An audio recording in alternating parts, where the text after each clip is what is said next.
সুধা আমাকে ঘর সেবা দিবি না?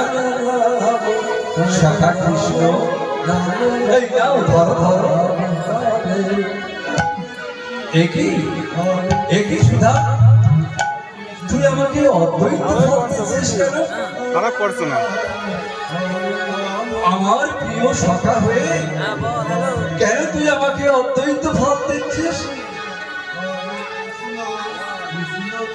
আমাকে সেবা দেওয়ার জন্য সবাই আকুলি বিকুলি করে, আর তুই আমাকে অদ্বৈত ভাব দিচ্ছিস?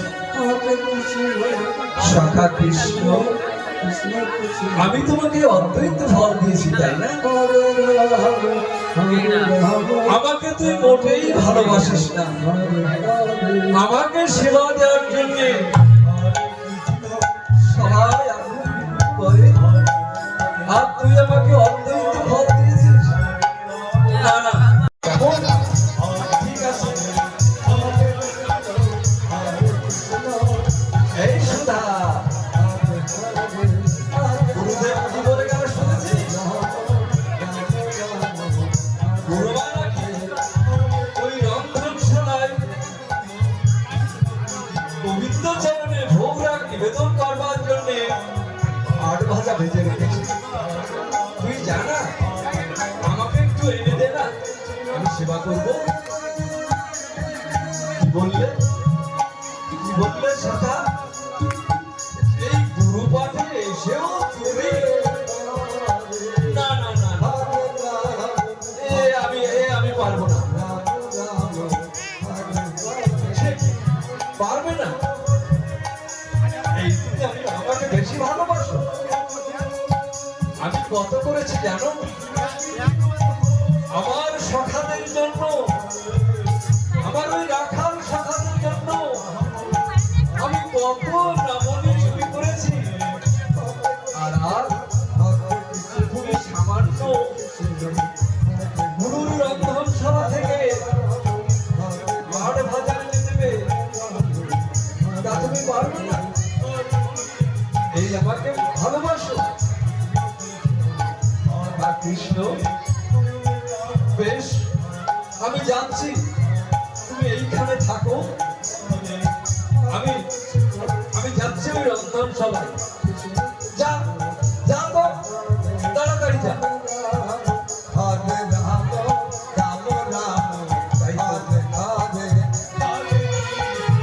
গুরুদেব গিয়েছে স্নান করতে, এখনো কেন ফিরে আসছে না? এদিকে সুধা গিয়েছে রন্ধনশালায়, গুরুদেব কেন এত বিলম্ব করছে? এই সময় যদি আমি না ধরাতে পারি, না না, দেখি তো গুরুদেব কত দূর। ওই তো আসছে।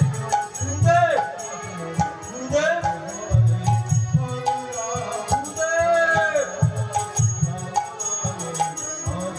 কৃষ্ণ জনার্দন, গুরুদেব, আপনি কি যেন বলছিলেন? ওই রন্ধনশালায় গুরুমা কি যেন বলছিলেন? তোমাদের গুরুমা গোবিন্দ চরণে ভোগ রাগ নিবেদন করবার জন্য ওই রন্ধনশালায় আট ভাজা ভেজে রেখেছি। আমি ওই গোবিন্দ চরণে নিবেদন করে আমরা সবাই প্রসাদ পাবো। কিন্তু না গুরুদেব, তা বোধহয় আর হবে। একবার গিয়ে দেখো রন্ধনশালায় কি হচ্ছে।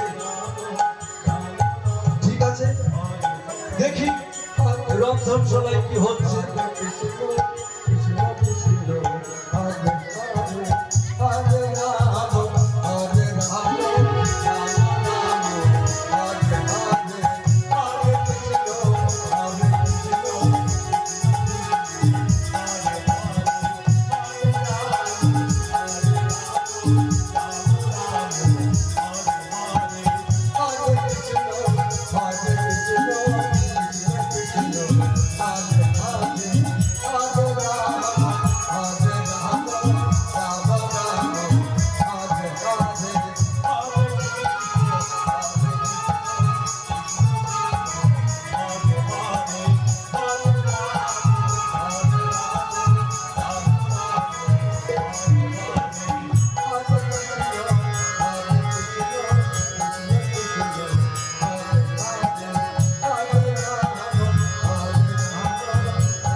ভাজা নিজে সেবা করছে, আবার কিছু তুলে রাখছে।